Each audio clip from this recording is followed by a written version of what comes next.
تو آپ نے بھی ایک نجی پروگرام میں کہا تھا میں شیعہ ہو گیا ہوں، پھر آپ نے کہا میں رافضی ہو گیا ہوں. تو آپ کیا واقعی میں شیعہ ہو گئے یا واقعی میں رافضی ہو گئے؟ والے رافضی جو خلفائے ثلاثہ کی توہین کرتے ہیں. میں نے اس پہ کہا کہ نہیں، میں ناصبی نہیں ہوں، میں تو شیعہ ہوں. اور شیعہ وہ ہوں جو ابو بکر تھا، آئے ہائے، شیعہ وہ ہوں جو عمر تھا، سبحان اللہ. شیعہ وہ ہوں جو امام ابو حنیفہ تھا. ہم شیعوں کا دفاع نہیں کریں گے، ٹھیک ہے، ہم شیعوں کے دفاع کے لیے نہیں بیٹھے ہوئے. بالکل صحیح. شیعوں کے دفاع کے لیے ان کے اپنے علامہ ہیں، ان کے اپنے علماء ہیں، ان کے اپنے لوگ ہیں. بالکل صحیح. ہم یہاں اہل بیت کی دفاع کریں گے اور ہم اہل سنت والجماعت کی طرف سے ایک موقف پیش کریں گے. ٹھیک ہے. اگر میں آپ سے یہ کہوں کہ ماضی میں اہل تشیع نے حضرت امیر معاویہ کے قبر مبارک پر جو ہے وہ جوتے مارے ہیں اور لعنت بھیجی ہے، تو سنیوں کی طرف سے تو ریئیکشن آئے گا.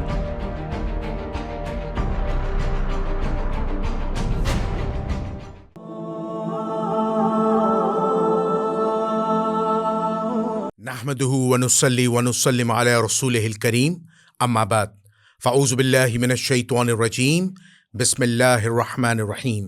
اللهم صل على محمد وعلى ال محمد ولا حول ولا قوة الا بالله العلی العظیم. ناظرین سامعین، آپ کا میزبان جنید الرحمن حاضر خدمت ہے. ناظرین سامعین، آج ہم آپ کے لیے ایک بڑا اہم موضوع لے کے آئے ہیں، اور جو آج ہماری پوڈ کاسٹ ہے وہ مشرق وسطیٰ کے جو حالات ہیں جو بہت زیادہ سمجھ لیں سنگین ہو گئے، بہت زیادہ خطرناک ہو گئے ہیں. اور اب ہمیں دیکھنا یہ ہے کہ پوری دنیا کی جو سیاست ہے اور خاص طور پر جو پاکستان کی سیاست ہے اس پر اس کا کیا امپیکٹ ہوگا، کیا معاملات ہوں گے. چونکہ آپ لوگ یہ بات بخوبی جانتے ہیں، آپ نے مختلف ٹیلی ویژنس پہ یہ چیز دیکھی ہوگی کہ اس وقت جو ملک شام ہے جسے سیریا کہا جاتا ہے، وہاں پر بہت سخت قسم کی کشیدگی پائی جاتی ہے. اور وہاں پر جیسا کہ آپ لوگ جانتے ہیں کہ وہاں کی جو سابقہ حکومت تھی جس کے حکمران بشار الاسد صاحب تھے، ان کا تختہ الٹ دیا باغیوں نے. اب وہ باغی کون تھے، کیا معاملات تھے، آج ہم اس پروگرام کے اندر ان تمام چیزوں کو ڈسکس کریں گے. لیکن معاملہ بہت سنگین ہے. معاملہ اس لحاظ سے بھی سنگین ہے کہ اس کا امپیکٹ ہمارے ملک پاکستان پہ اس طرح پڑا ہے کہ لگ ایسا رہا ہے کہ جیسے سیریا کے اندر جو باغی لوگ اور جو عوام اور جو حکومت ہے ان کے درمیان کوئی مسلکی یا مذہبی قسم کا کوئی کلیش ہوا ہے. اور وہ ہمیں ایسا لگتا ہے، ایسا شبہ ہوتا ہے کہ جیسے کوئی شیعہ سنی فساد ہو.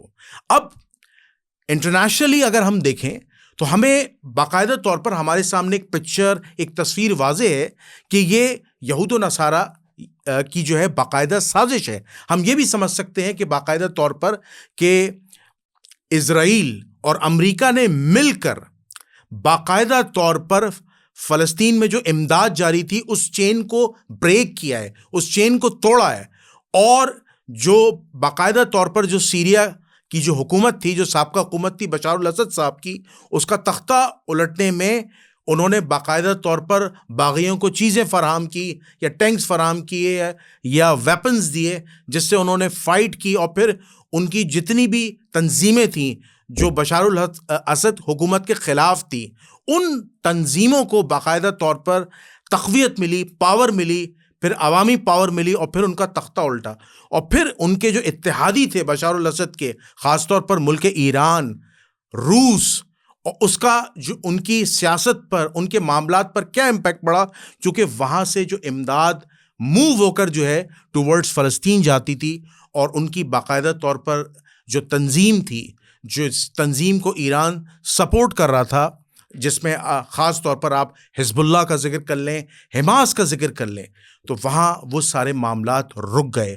اب اسے آپ اسرائیل کی فتح کہیں، اسے آپ امپیکٹ ایسا آ رہا ہے اہل سنت عوام کی فتح کہیں، یا اہل تشیع کی ہار کہیں، یا علویوں کی ہار کہیں، یا اسے شیعہ سنی فساد کہیں. یہ سارے معاملات آج ہم انشاءاللہ ہمارے جو مہمان خصوصی ہیں، ہردل عزیز، پاکستان کے ایک ممتاز عالم دین، ایک محقق، اور ہم سب کی جان، اور میں تو یہ کہتا ہوں کہ میرے بچپن کی خواہش آج پوری ہو گئی. آج ان سے ایک ملاقات بھی بڑی اچھی ہوئی اور آج میں ان کے ساتھ ایک پروگرام کر رہا ہوں. میں تعارف کراتا چلوں جناب مفتی عبد الباقی صاحب. السلام علیکم. وعلیکم السلام. کیسے ہیں مفتی صاحب؟ آپ خیریت سے ہیں؟ مفتی صاحب بچپن کی خواہش آپ نے ہماری پوری کر دی اور یہ بڑے اعزاز کی بات ہے کہ آج ہمارے آپ چینل پر ہمارے ساتھ ماشاء اللہ ایک پہلی پوڈ کاسٹ کر رہے ہیں. اور ماشاء اللہ آپ کو کون نہیں جانتا, ماشاء اللہ اہل تشیع عوام ہو, اہل سنت عوام ہو, آپ ماشاء اللہ دلوں کی دھڑکن ہیں. اور میں اکثر مختلف پروگرامز آپ کے دیکھتا رہتا ہوں اور ماشاء اللہ آپ محبت کے ساتھ, اختصار کے ساتھ, بعض دفعہ آپ جذباتی ہوئے جاتے ہیں, بڑی خوبصورت آپ بات کرتے ہیں. اچھا, میں جیسا کہ میں نے اپنے باقاعدہ طور پر ٹاپک کا تو آغاز میں نے کر دیا اور ٹاپک بھی میں نے بتا دیا ہے کہ ہمیں شام کے معاملات پہ آج ڈسکس کرنا ہے. لیکن میں اپنے اصل موضوع سے پہلے ایک سوال آپ کے آگے رکھنا چاہتا ہوں جو میرے اپنے چینل کے ویورز نے یا جو میرے اپنے عزیز و اقارب ہیں, انہوں نے کہا تھا مفتی عبد الباقی صاحب سے ایک سوال کیجیے گا. وہ سوال یہ کیجیے گا کہ جیسے فضل ہمدرد صاحب نے جذبات میں آ کے کہا تھا کہ میں شیعہ ہو گیا ہوں, تو آپ نے بھی ایک نجی پروگرام میں کہا تھا میں شیعہ ہو گیا ہوں, پھر آپ نے کہا میں رافضی ہو گیا ہوں. تو آپ کیا واقعی میں شیعہ ہو گئے یا واقعی میں رافضی ہو گئے؟ والے رافضی جو خلفۂ ثلاثہ کی توہین کرتے ہیں, جو امی عائشہ امی حفصہ کی توہین کرتے ہیں, ذرا اس حقیقت کو ہمارے پروگرام میں کھول دیں. بسم اللہ. بسم اللہ الرحمن الرحیم والصلاة والسلام علی محمد وعلی آل محمد وعلی اصحاب محمد صلوات اللہ علیہم اجمعین. آمین. دیکھیے, میرا جو سب سے پہلے پروگرام ہوا تھا اویس ربانی صاحب کے ساتھ اور ہمارے ساتھ میرے خیال میں زہرائی صاحب تھے, تو اس میں ایک حدیث ہے جو ترمذی شریف میں ہے حضرت ابو بردہ رضی اللہ تعالیٰ عنہ سے کہ جب کچھ صحابہ یمن سے حضرت علی رضی اللہ عنہ کرم اللہ وجہہ علیہ صلوات اللہ وسلام آئے, تو صحابہ نے مختلف صحابہ نے آ کے اللہ کے نبی کو شکایت کی کہ بطور امیر ان کا رویہ وہاں پر ہمیں پسند نہیں آیا. تو آپ علیہ صلاۃ والسلام نے اس حدیث میں ابو بردہ رضی اللہ عنہ سے فرمایا اتبغض علیٰ, کہ آپ حضرت علی سے نفرت کرتے ہیں؟ تو انہوں نے کہا جی ہاں میں نفرت کرتا ہوں. تو حضور صلی اللہ علیہ وسلم نے فرمایا کہ لا تبغضوا, ان سے نفرت مت کیجیے بلکہ ان سے محبت کیجیے. بالکل تو صحیح. یہ جب حدیث بیان کرتے ہوئے اس وقت پوڈ کاسٹ کی دنیا میں بھی ہم نے تھے اور ہیٹ آف دا مومنٹ بھی تھی, تو تھوڑا سا بیان کرنے کا جو انداز ہوا تھا وہ ایسا ہوا تھا کہ شاید وہ نامناسب تھا. ٹھیک ہے. تو جب اگلی مرتبہ ہم بیٹھے تو مجھے احساس ہوا تھا کہ میں انداز, بات تو ٹھیک کی تھی ٹھیک ہے, لیکن انداز غلط تھا. انداز غلط تھا. وہ ہمارے بڑے کہتے ہیں نا, حق بات کو حق طریقے سے حق موقع پر حق شخص سے کہنا چاہیے, یعنی چار حق ایک ساتھ ہوں گے تو بات اثر کرے گی. تو بات تو حق تھی, طریقہ جو تھا نامناسب تھا. تو اس پر اویس صاحب نے کہا کہ جی آپ پر ناصبیت کا ایک الزام لگا ہے کہ آپ ناصبی ہیں. ناصبی کا مطلب جو اہل بیت سے نفرت کرتا ہے, اہل بیت سے نفرت. اور شیعت کا معنی جو ہے وہ ہمارے ہاں یہ لیا جاتا ہے, صرف اہل شیعہ کے تشیع کیا نہیں, اہل سنت کے ہاں بھی جو آدمی حب اہل بیت کو اپنے اندر سموئے اور لوگ اس حب اہل بیت کو دیکھ کر ان کو خیال میں یہ آئے کہ یار یہ تو کہیں ایسا نہیں ہے کہ یہ رفض کی طرف چلا گیا, جس رفض کی آپ نے بات کی کہ جو حضرت ابوبکر صدیق رضی اللہ تعالیٰ عنہ, عمر رضی اللہ تعالیٰ عنہ, ام عائشہ, حضرت ام حفصہ رضوان اللہ علیہم اجمعین کے بارے میں کوئی ایسی بات کہے. تو میں نے اس پہ کہا کہ نہیں, میں ناصبی نہیں ہوں, میں تو شیعہ ہوں. اور شیعہ وہ ہوں جو ابو بکر تھا, شیعہ وہ ہوں جو عمر تھا, سبحان اللہ, شیعہ وہ ہوں جو امام ابو حنیفہ تھا, سبحان اللہ, شیعہ وہ ہوں جو امام شافعی تھے. سبحان اللہ. اگر یہ سارے شیعہ آپ کو بطور شیعہ قبول ہے کہ حسن کو کندھے پہ بٹھا کے اگر ابوبکر شیعہ بن سکتا ہے تو میں شیعہ ہوں. سبحان اللہ. علی رضی اللہ عنہ کو سب سے پہلے من کنت مولاہ فہذا علی مولا کے بعد مبارکباد دینے والی جو شخصیت تھی عمر فاروق رضی اللہ عنہ کی تھی. اگر وہ اس بات سے شیعہ تو میں بھی شیعہ ہوں. سبحان اللہ. اگر اہل بیت کی مدد کر کر کے اپنے آپ کو شہادت کے درجے تک پہنچانے والا ابو حنیفہ آپ کی نظر میں شیعہ ہے تو میں ان کی طرح کا شیعہ ہوں. سبحان اللہ. لیکن اس شیعت کا مطلب یہ ہے کہ میں اہل سنت والجماعت سے ہوں الحمدللہ. اور میں ایک بات اویس ربانی کی ایک بڑی اچھی بات مجھے پسند آئی اور میں اور وہ یہ ڈسکس کرتے رہے کہ دیکھیں ہم ہیں محب اہل بیت اور ہم ہیں دفاع کرنے والے اہل بیت کی طرف سے. بالکل صحیح. ہم شیعوں کا دفاع نہیں کریں گے. ٹھیک ہے. ہم شیعوں کے دفاع کے لیے نہیں بیٹھے ہوئے. بالکل صحیح. شیعوں کے دفاع کے لیے ان کے اپنے علامہ ہیں, ان کے اپنے علماء ہیں, ان کے اپنے لوگ ہیں. بالکل صحیح. ہم یہاں اہل بیت کی دفاع کریں گے اور ہم اہل سنت والجماعت کی طرف سے ایک موقف پیش کریں گے. ٹھیک ہے. میں نے کربلا کے موقع پر وہ فضل ہمدرد سے میری بات ہوئی تو میں نے ایک بات ان سے کہی اور آپ کے پروگرام کی نسبت سے میں کہنا چاہوں گا. میں نے ان سے یہ کہی کہ اگر آپ لوگ حب اہل بیت، ایک شیعہ نوجوانوں سے اگر آپ نے دیکھا ایک پریس کانفرنس کی شکل تھی، اور پریس کانفرنس نہیں تھی، ہم بیٹھے تھے، شیعہ نوجوان بہت سارے بیٹھے ہوئے تھے. تو ان سے میں نے کہا کہ دیکھو اگر آپ مجھ سے اہل بیت کی محبت کا تقاضا کرتے ہیں تو اس کے لیے میری گردن بھی ان کے لیے حاضر ہے. سبحان اللہ. ہم حاضر ہیں اہل بیت کی خدمت کے لیے، لیکن آپ صحابہ کرام رضوان اللہ اجمعین کی قربانی پر اہل بیت کی محبت کی بنیاد رکھیں گے. پہلے آپ ان کو قربان کرو، نعوذ باللہ برا بلا کہو، نعوذ باللہ ان کی شان میں گستاخی کرو، پھر ہم آپ کو قبول کریں گے. تو بھائی ایسی محبت سے ہم باز آئے. بالکل صحیح. ایسی محبت سے. بالکل تو ہماری شیعت کا مطلب ہے حب محمد، حب آل محمد، حب علی، حب آل علی. وہ تمام لوگ جو اس لڑی سے جڑے ہوئے ہیں وہ ہمارے محبوب ہیں، اور ہم تا قیامت تا مرگ ان کی دفاع میں اور ان کی محبت کا اظہار کرتے رہیں گے انشاءاللہ. جزاک اللہ، جزاک اللہ. بڑی خوبصورت آپ نے بات کی. اچھا، اب میں اپنے اصل موضوع کی طرف آتا ہوں. جیسا کہ آپ اس وقت دیکھ رہے ہیں کہ مشرق وسطیٰ کے جو حالات ہیں بہت زیادہ ٹینشن ہے، اور ملک سیاست پر کیا ہوگا، اسلامی ممالک پہ کیا اثر پڑے گا. سیریا کا معاملہ، شام کا معاملہ آپ کے سامنے ہے. اس وقت پاکستان کے اندر میں نے یوٹیوب کے مختلف چینلز دیکھے تو اہل تشیعوں کی طرف سے بھی ریئیکشن آ رہا ہے، اہل سنت کی طرف سے بھی ریئیکشن آ رہا ہے. ریئیکشن یہ آ رہا ہے کہ سیریا کے اندر جو سیرین عوام تھی وہ اہل سنت تھی، اور جو بشار الاسد کی جو حکومت تھی وہ علوی تھی، اور وہ شیعوں سے قریب تھی یا وہ شیعہ تھے. ٹھیک ہے. انہوں نے ان پر مظالم ڈالے 70 کی دہائی سے لے کر اب تک، اور پھر اہل سنت کا قتل ہوا. تو سنی اس بات کی خوشی منا رہے ہیں، چاہے انہیں امریکہ نے سپورٹ کیا ہو یا اسرائیل نے، کہ ہمارا وقت کا جو فرعون تھا بشار الاسد اس سے جان چھوٹ گئی. ٹھیک ہے.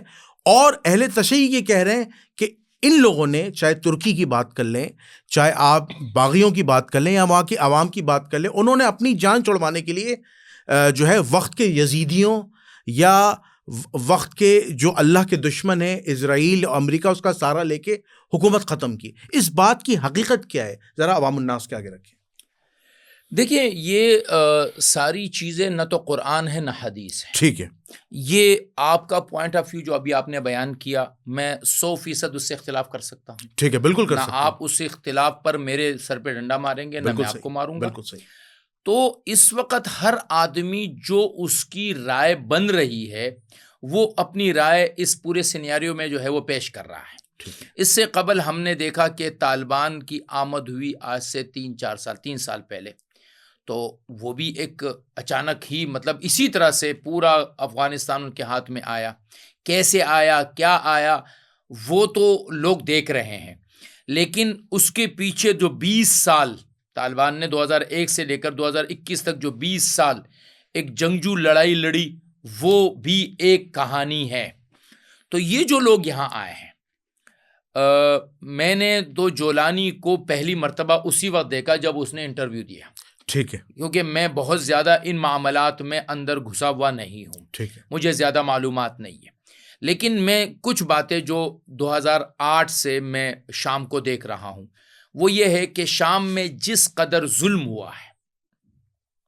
آپ نے بات کی سنی اکثریت کی، تو شام میں ٹوٹل جو مسلمان ہے وہ 83% ہے. ٹھیک ہے. 17% وہاں پر جو ہے وہ دیگر مذاہب، اچھے خاصے عیسائی بھی ہے وہاں پہ. ٹھیک ہے.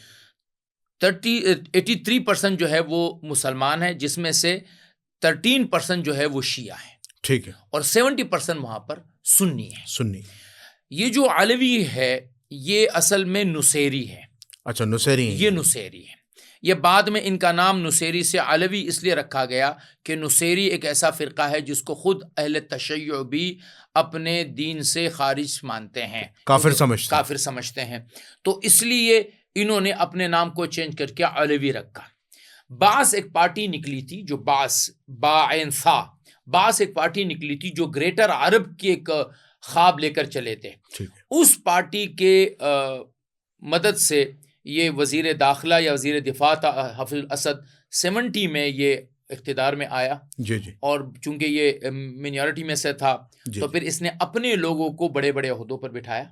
بشار الاسد تو ایک یوں سمجھے کہ اچانک صدر بنا ہے، ورنہ اس کے بھائی کو صدر بننا تھا. جی جی جی، باسط الاسد کو. جی یہ تو لندن میں جو ہے وہ آنکھ کا سرجن یا ڈاکٹر بنا تھا. جی جی جی جی. تو یہ آیا اور پھر جو ایک ظلم، ایک 50 سالوں سے ظلم اور بربریت ہوئی ہے. میں اس پورے سینیارو کو شیعہ سنیت سے ہٹ کر دیکھنا چاہتا ہوں. وہ یہ ہے کہ اگر شام کو 50 سال پہلے اٹھائے تو جو وہاں رہنے والے تھے ان کے لیے شام زمین پر جنت کا ایک ٹکڑا تھا. اچھا. حضور اکرم صلی اللہ علیہ وسلم نے باقاعدہ شام کے بارے میں جو روایات ہمیں بیان فرمائی ہے، پھر صحابہ رضوان اللہ اجمعین جو ایک ایک کر کے شام آئے تھے، اس کی ایک وجہ یہ تھی کہ مکہ مدینہ کی جو سرزمین ہے وہ تو چٹیل ہے، ٹھیک ہے، وہاں تو زیادہ کھجور کے باغات ہیں.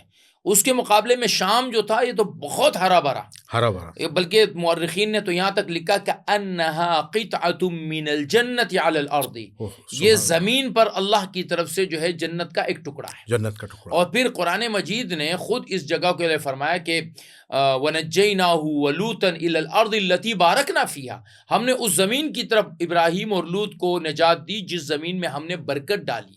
تو یہ برکت والی زمین ہے، برکت والی زمین. اور قرآن مجید نے فرمایا سبحان الذی اسری بعبدہ لیلا من المسجد الحرام الى المسجد الاقصی الذی بارکنا حولہ.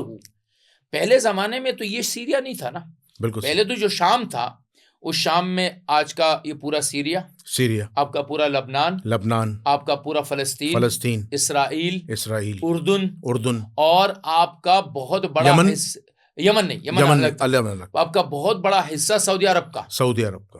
یہ سارا کا سارا جو ہے وہ آپ کا شام تھا. آپ علیہ الصلوۃ والسلام غزوہ تبوک جو گئے تھے، تبوک تک جو آپ گئے تھے تو آپ تو شام والوں سے لڑنے گئے تھے نا. بالکل صحیح. غزوہ موتا جو ہوئی ہے جس میں زید بن حارثہ شہید ہوئے، حضرت جعفر طیار رضی اللہ عنہ شہید ہوئے، عبداللہ بن رواحہ شہید ہوئے، تو وہ غزوہ موتا تو انہی کے خلاف ہوئی تھی نا. تو یہ تو موتا تو یہاں آج کل سعودی عرب میں ہے، تو یہاں تک حدود تھے شام کے، اور یہ مین کیپٹل تھا عیسائیوں کا. جی یہ عیسائیوں کا، جی ہرقل کا. اور ہرقل اور جب فارس اور روم کی لڑائی ہو رہی تھی تو چونکہ یہ جو رومی تھے یہ اہل کتاب تھے، بالکل صحیح، تو مسلمانوں کی چاہت تھی کہ یہ لوگ جیت جائے، اور مشرکین کی چاہت تھی کہ فارس والے جیت جائے. سورۃ الروم میں آیا الف لام میم غلبت الروم فی ادنی الارض. تو یہ جو سارا سینیریو یہ اسی میں، اور مسلمانوں نے غزوہ بدر جیتی تھی. جی غزوہ، اس کے بعد پھر یہ ہوا کہ ان کو فتح ملی، پھر ان کو بھی اللہ نے فتح دے دی. تو یہ پورا ایک جو ایریا تھا یہ انسانوں کے لیے قطع نظر کہ وہ کسی بھی مذہب سے بلونگ کرتے ہو ایک جنت کا ٹکڑا تھا.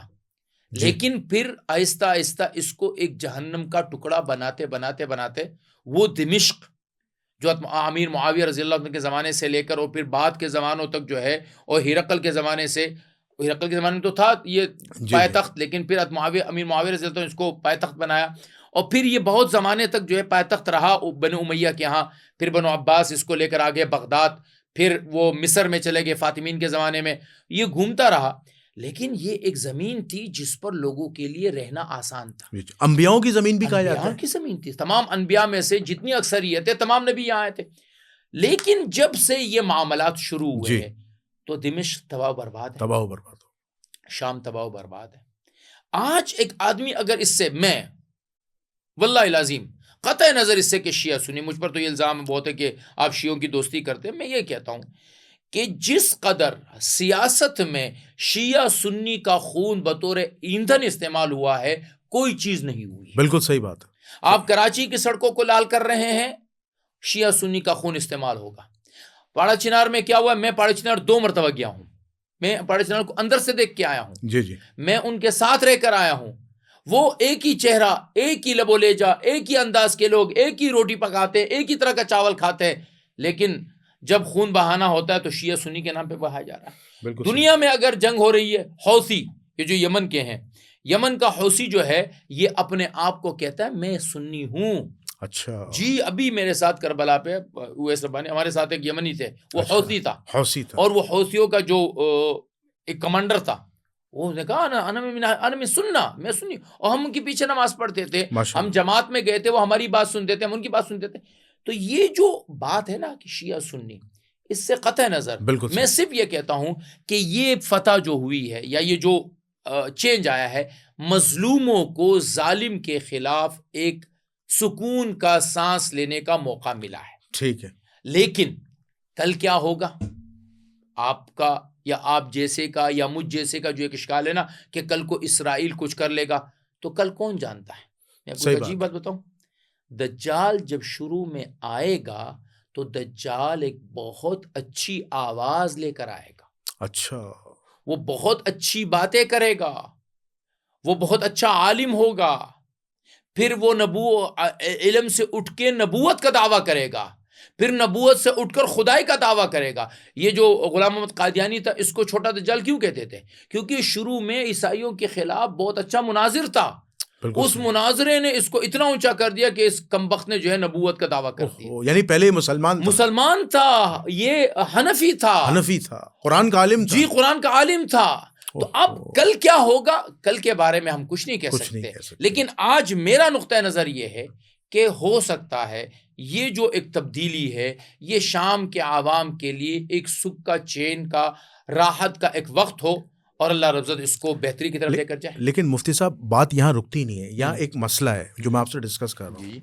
میں نے فیس بک پر ایک ویڈیو دیکھی اور یہ ویڈیو بہت زیادہ وائرل ہو رہی ہے کہ شام سے ایک باغی ویڈیو بناتا ہے فتح کے بعد, شام کی فتح کے بعد, علوی حکومت کا تختہ الٹ جانے کے بعد یا الٹا جانے کے بعد وہ ایک ویڈیو بناتا ہے کہ اب جب نئی حکومت قائم ہوگی تو حضرت زینب سلام اللہ علیہا کے روضہ اقدس پر جو حاضری دے گا تو یہ لازمی کر دیا گیا ہے کہ اس سے پہلے وہ حضرت امیر معاویہ رضی اللہ تعالیٰ عنہ کے روضہ اقدس پہ حاضری دے گا اور ان کے لیے دعائے خیر کرے گا, تب جا کے وہ حضرت زینب علیہ السلام کے روضہ اقدس تک پہنچے گا. اب یہ عربی کے اندر ہے, اب اس کی ٹرانسلیشن کی تو اس پر اہل تشیع علماء, اہل تشیع عوام تو بہت زیادہ برہم ہو گئے, بہت زیادہ غصے میں آ گئے. یہ کیا, تو چونکہ شیعہ تو امیر معاویہ کو مانتے ہی نہیں ہیں, وہ تو بالکل کھلی میں بات کرتا ہوں تو لعنت بیچتے ہیں, وہ تو ان کی صحابیت کے قائل نہیں ہیں, ان کو عدم اسلام کے قائل ہیں وہ. تو یہ جو معاملات ہیں یہ پاکستان, انڈیا اور دیگر ممالک پہ جہاں جہاں اہل تشیع ہیں ان کے لیے ایک بہت بڑا یہ ایک مسئلہ ہے اور وہ ریاکشنز دے رہے ہیں. پھر اہل سنت کے ریاکشنز آ رہے ہیں, چونکہ اہل سنت تو امیر معاویہ رضی اللہ تعالیٰ عنہ کو صحابی بھی مانتے ہیں اور بعض جو ہیں انہیں خلیفہ راشد مانتے, بعض نہیں مانتے, بعض کہتے ہیں وہ بادشاہ تھے, بعض کہتے ہیں وہ خلیفہ راشد تھے. تو یہ اس پوائنٹ آف ویو کو, اس معاملے کو, اس ویڈیو کو آپ کس نظر سے دیکھتے ہیں؟ دیکھیں آفیشیل ویڈیو تو نہیں ہے نا, وہ تو میں ہوں, میں اگر وہاں گیا اور میں نے کوئی چیز اٹھا کے, اور آج تو کیمرہ ہر ایک کے پاس ہے نا جی, کیمرہ اٹھا کے اس نے بنا دیا ہے, جب تک کوئی آفیشیلی وہاں سے کوئی ایسی چیز نہیں آئے گی. بلکہ اس کے برعکس اگر آپ میرے پیج پر جائیں گے, میرا جو فیس بک پہ آفیشیل میرا مفتی عبدالباقی خنزادہ ہے, وہاں پر میں نے کل ایک ویڈیو جو ہے وہ شیئر کی ہے جو کہ جولانی نے اپنے اس میں یہ کہا ہے کہ اس سے قبل ہمارے اس تعصب کے, شیعہ سنی تعصب کو بطور ایندھن کے استعمال کیا جاتا رہا ہے. اب ہم اس معاملے کو ختم کریں گے اور ہم بات چیت کے ذریعے سے, میں آپ کو ایک مزے کی بات بتاؤں, ہم اکثر اپنے نجی محافل میں بات کہتے ہیں کہ شیعوں کے مزے ہیں. وہ مزے اس لیے ہے کہ اہل سنت کو ہمیشہ بیک فٹ پہ رہنا پڑتا ہے. وجہ کیا ہے کہ جن اشخاص کو, شخصیات کو اہل تشیع اپنا بڑا مانتے ہیں, ان تمام اشخاص کو اہل سنت اتنا ہی بڑا مانتے ہیں. بالکل صحیح بات ہے. لیکن مشکل یہ ہے کہ جن اشخاص کو ہم عزت اور احترام کی اس اونچائی پر مانتے ہیں, اہل تشیع کے ہاں وہ عزت احترام نہیں ہے, بلکہ بعض اوقات ان کی زبانوں سے بہت ہی نامناسب الفاظ نکلتے ہیں جو مجھ جیسا ایک عالم اپنی کمیونٹی کو منہ دکھانے کے قابل نہیں بچتا. بالکل جب میں یہ بات کہتا ہوں کہ اہل تشیع کو ہم نے ایک بھائی کی نگاہ سے دیکھنا ہے تو وہ میرے سامنے وہ ویڈیو لا کر کھڑا کر دیتے کہ یہ دیکھیے کیا ہے. تو میں یہ کہتا ہوں کہ اہل تشیع حضرات کا جتنے بھی آپ مقدسات لے لیں, کیا وہ اہل سنت کے مقدسات نہیں ہیں؟ بالکل ہیں. کیا حضرت زینب بنت علی رضی اللہ عنہا, حضرت یہ آزاد جو سنی حضرات ہیں, ان کیا مقدس ہے کہ نہیں؟ بالکل ہے. کیا وہ حسین کی بہن ہے کہ نہیں ہے؟ بالکل ہے. وہ فاطمہ کی بیٹی ہے کہ نہیں بالکل ہے. وہ علی کی بیٹی ہے کہ نہیں بالکل ہے؟ ہے. کون ایسا سنی ہوگا جو اس مزار کی جو ہے بے حرمتی کر سکے گا؟ ناممکن ہے. ایسا ہو ہی نہیں سکتا. ہو ہی نہیں سکتا. ہاں یہ ضرور ہے, یہ ہو سکتا ہے کہ آپ نے وہاں پر ایک عالم لگایا ہو سکتا ہے کہ آپ نے وہاں پر ایسی چیزیں لگائی ہو جو علویین کی نشانی ہو, وہ اس کو ہٹا دے, یہ ہو سکتا ہے.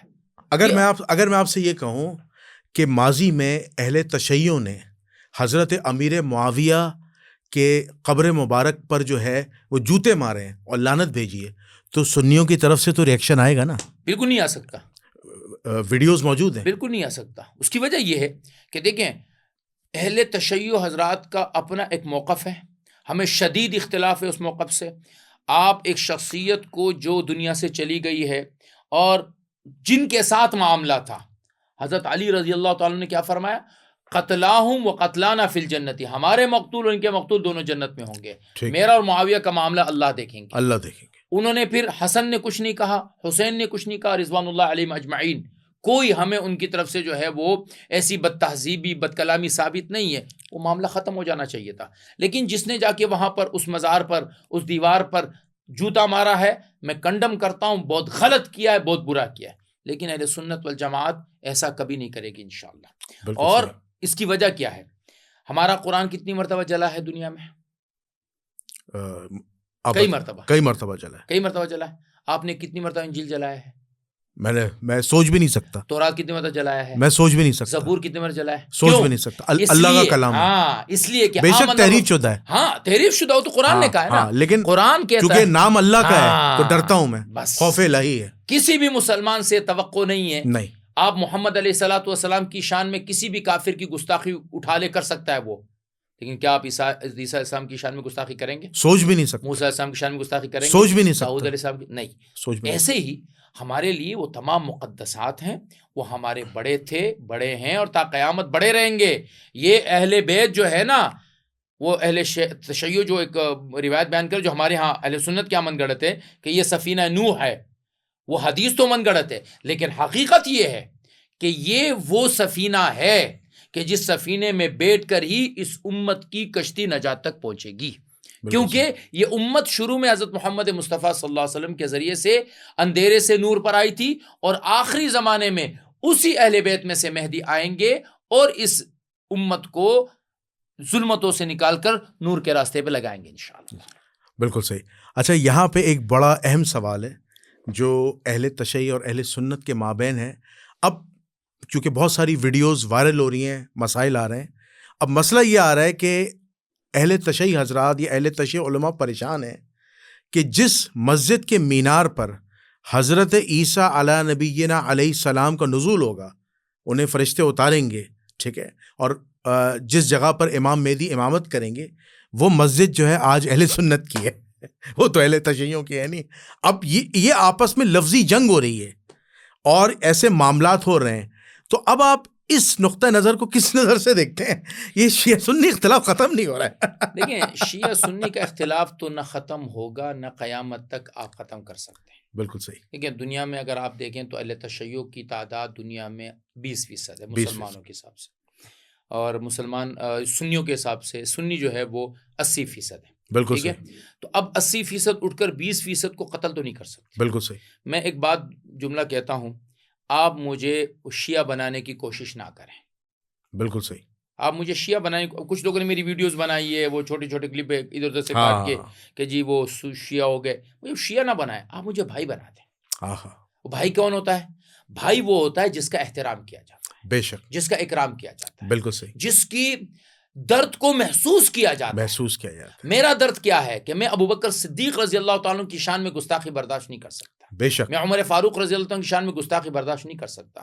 میں عثمان غنی رضی اللہ عنہ کی شان میں گستاخی نہیں برداشت کر سکتا. میں ام مومنین عائشہ رضی اللہ عنہ کی شان میں گستاخی برداشت نہیں کر سکتا.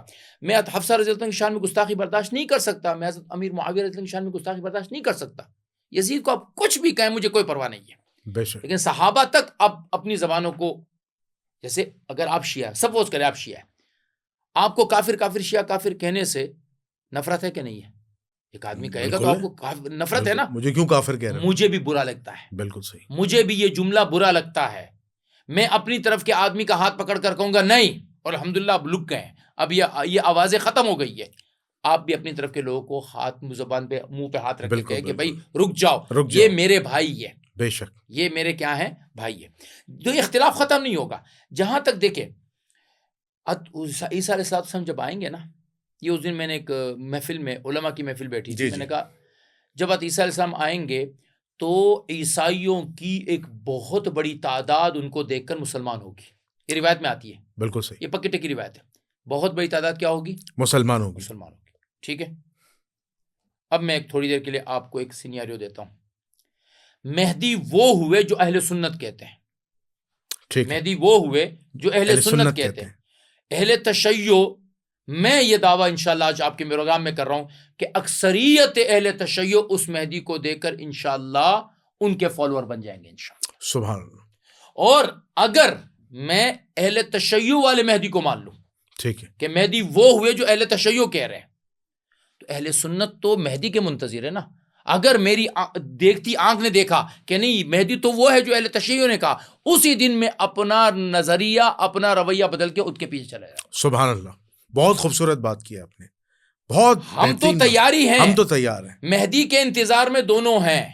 ایک کہتا ہے 1200 سال سے منتظر ہیں, ایک امت کہتی ہے کہ نہیں وہ پیدا ہوں گے, وہ 40 سال کے ہوں گے, ان کے ہاتھ پہ بیعت ہوگی. اب بحیثیت اہل سنت والجماعت کے میں اسی نظریے پہ کھڑا ہوں, اسی پر اپنا عقیدہ بنا چکا ہوں, اور یہ ہمارے ہم مسلمات میں سے ہیں. بالکل ٹھیک ہے, میں اس سے ذرا برابر بھی آگے پیچھے نہیں ہو رہا ہوں ابھی تک بھی, اور جب تک میرے سامنے نہیں آئے گی. لیکن بالفرض مہدی کا اعلان ہوا اور مہدی کی وہ تمام نشانی اس مہدی میں ہوئی جو 1200 سال سے غار میں ہے, تو میں بحیثیت اہل سنت کے عالم کے ان کے پیچھے چلا جاؤں گا.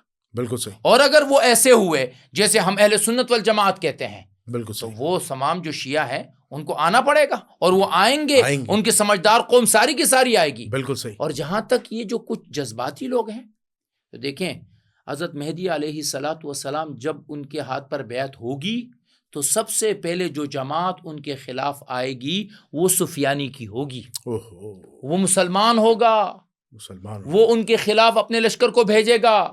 تو جہاں مہدی کو لوگوں کے ہاں ایک قبول عامہ ملے گی, وہیں پر ان کے خلاف خود مسلمان کھڑے ہوں گے. تو لہٰذا اس لڑائی کو, اس اختلاف کو رہنے دیجئے, لڑائی نہیں ہے اختلاف ہے. لیکن شام کے اندر جو موجودہ باغی ہیں ان کو تو اہل تشیع سفیانی کہہ رہے ہیں. یہ سفیانی ہیں یہ سارے. یہ امام مہدی کے دشمن ہیں, اہل بیت کے دشمن ہیں. آپ کے کہنے سے تو میں کافر نہیں ہوگا نا. صحیح بات. میرے کہنے سے آپ کافر تو نہیں ہوں گے. صحیح بات. ہم یہ کہتے ہیں کہ کچھ شخصیات ہیں جو ہماری تاریخ میں ملتی ہے, قحطانی ہیں, یمانی ہیں, سفیانی ہیں, خراسانی ہیں, نفس زکیہ, یہ 5 نام ملتے ہیں ہمیں قیامت کے قریب میں ملتے ہیں. کب ہوں گے اللہ کو پتہ. اللہ کو پتہ ہے. آپ کی جب داعش آئی تھی نا, داعش جب آئی تھی تب ان کے اوپر بھی سفیانی کا حکم لگا تھا. بالکل صحیح. وہ داعش کہاں گئی؟ الحمدللہ تیس نیس ہو گئی, اللہ نے اس کے شر سے سب کو محفوظ کر دیا. امریکہ اور برطانیہ نے بنایا تھا, جس نے بنایا تھا نا, ختم ہو گیا. میں آپ سے کہہ رہا ہوں نا, وقتی طور پہ ہم جو جذباتی ہو جاتے ہیں نا, اور لوگوں کو چسپا کرنا شروع کرتے ہیں, یہ سفیانی ہے, یہ نہیں, ایسا نہیں ہے. حدیث میں ہے, جو حدیث میں ثابت ہے وہ حدیث میں ثابت ہے. لیکن کب ہوگا؟ جب اگر مہدی آئیں گے اور پھر یہ لشکر جا کے ان کے مقابلے میں کھڑا ہوگا, تو اس وقت میں اس پر حکم لگاؤں کہ ہاں یہ سفیانی ہے. بالکل صحیح. اپنے اندازوں سے یہ بات کہنا یہ درست نہیں ہے. اچھا, اگر ہم شام کی تاریخ کی بات کریں تو شام جو ہے کب فتح ہوا ہے, اس کی تاریخ کیا ہے, کس نے فتح کیا ہے, کس کے دور میں فتح ہوا ہے؟ حضرت سب سے پہلے میں نے جیسے آپ کو عرض کیا کہ حضور اکرم صلی اللہ علیہ وسلم نے موتا کی طرف جو ہے وہ ایک لشکر بھیجا 3000 لوگوں کا, سامنے سے 2 لاکھ کا لشکر آیا. پھر خالد بن ولید اپنے لشکر کو لے کر واپس پہنچے. پھر حضرت ابوبکر صدیق رضی اللہ عنہ کے زمانے میں حضرت خالد بن ولید, حضرت ابو عبیدہ بن جراح اور حضرت یزید بن ابی سفیان رضوان اللہ علیہم اجمعین, یہ حضرات گئے تھے اور یہ شام کو فتح کرنا شروع ہوا تھا. لیکن مکمل جو شام کی فتح ہوئی ہے وہ حضرت عمر فاروق رضی اللہ تعالیٰ عنہ کے زمانے میں ہوئی ہے.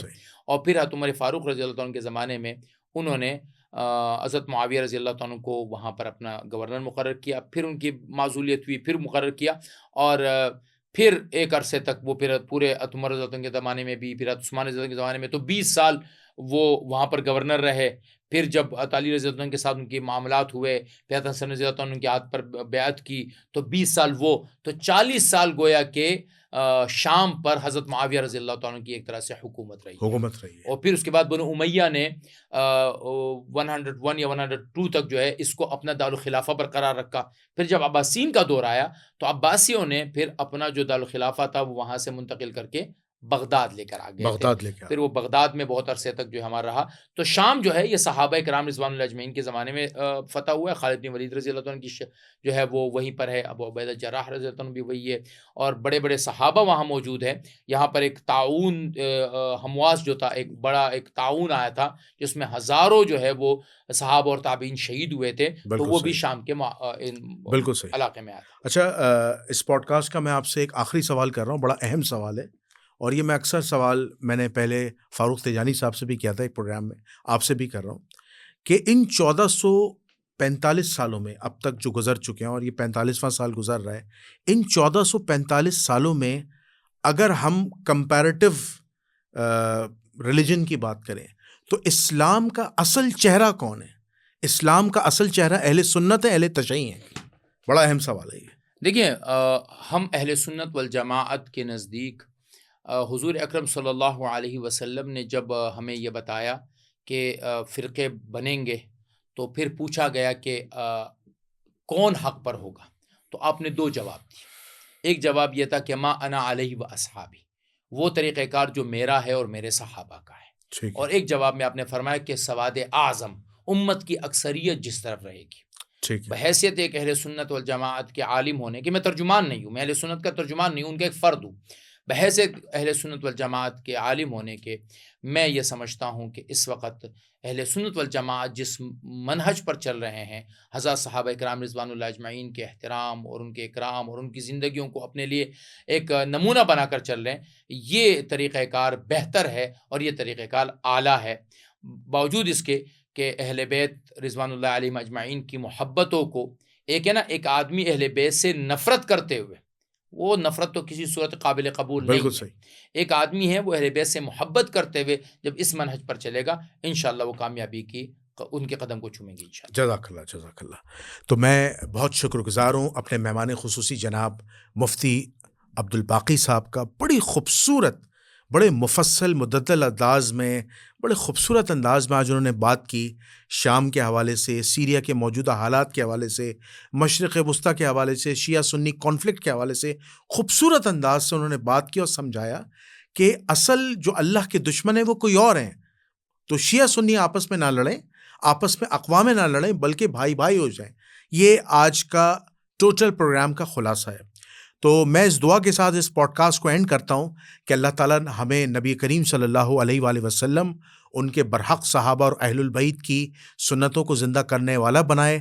کل قیامت کے دن حضور علیہ الصلاۃ والسلام کے ہاتھوں سے حوض کوثر سے پانی نصیب فرمائے اور بغیر حساب کتاب کی جنت الفردوس میں داخلہ نصیب فرمائے. آپ کا میزبان جنید الرحمن, مہمان خصوصی جناب مفتی عبدالباقی صاحب کو اجازت دیجیے گا.